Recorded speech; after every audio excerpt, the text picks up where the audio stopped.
C'est en l'an de grâce 1028 que je suis né en Normandie.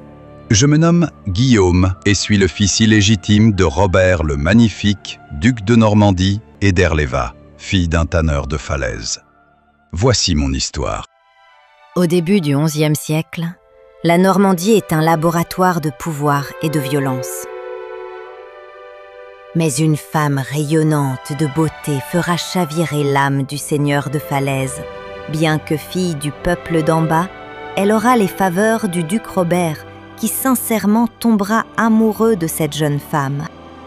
Un soir d'automne 1028, à Falaise, cette même femme issue du peuple, Herléva, mettra au monde un garçon qu'elle prénommera Guillaume. L'enfant est le fils illégitime du duc Robert le Magnifique, descendant des Vikings.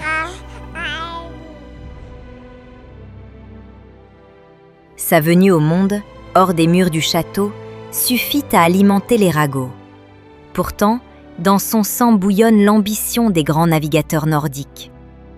Tandis que le jeune Guillaume, toujours joyeux, joue dans le bourg de Falaise, les puissants barons s'entre-déchirent, les conspirations fleurissent, et l'archevêque de Rouen, protecteur et parrain du jeune Guillaume, met son duché en interdit.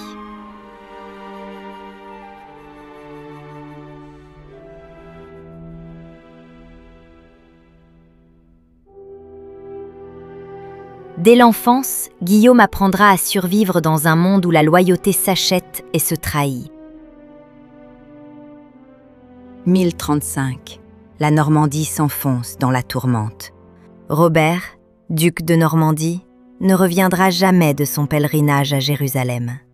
Sur le chemin du retour, la mort le fauche.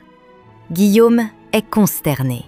Dans son duché, cet enfant de 8 ans héritera d'un trône trop lourd.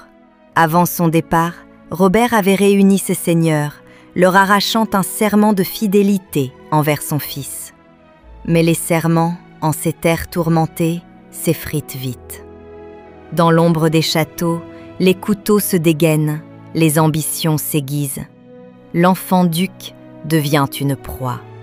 Un sceau est frappé, symbole fragile de son autorité. Bientôt, le sang coule. Les gardiens les plus fidèles sont massacrés et les conspirateurs guettent leur heure.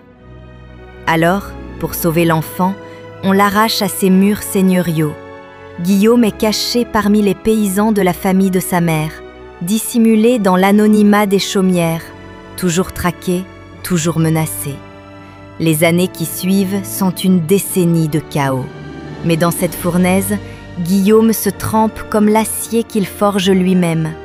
Guidé par Osberne de Crépon et Gilbert de Brionne, il apprendra à brandir l'épée, à monter à cheval, à lire dans les regards la trahison ou l'alliance. Les récits racontent qu'on lui mit très tôt les armes entre les mains, comme un baptême par le fer et par le sang. Son éducation religieuse et littéraire demeure sommaire, mais son caractère s'affirme, tenace, rusé, animé par une certitude farouche. Il n'est pas né pour disparaître dans l'ombre des complots. Il est né pour survivre, pour vaincre, pour régner.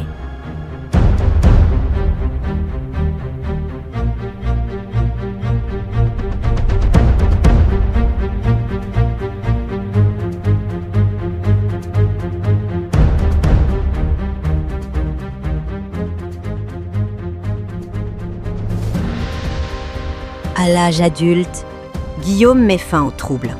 Il pacifie les barons récalcitrants et affermit son pouvoir en réprimant les révoltes d'une main de fer. Mais il sait également accorder son pardon à ses barons, les réconfortant pour en faire de fidèles et précieux alliés. Vers 1050, il conclut un mariage stratégique avec Mathilde de Flandre, nièce du roi de France. L'union, arrangée dès 1049, avait été condamnée par le pape pour consanguinité, mais Guillaume la célèbre néanmoins. De cette alliance naît un couple soudé et respecté. Ensemble, ils fondent à Caen les abbayes dites aux hommes et aux dames, symbole de leur piété et de leur pouvoir.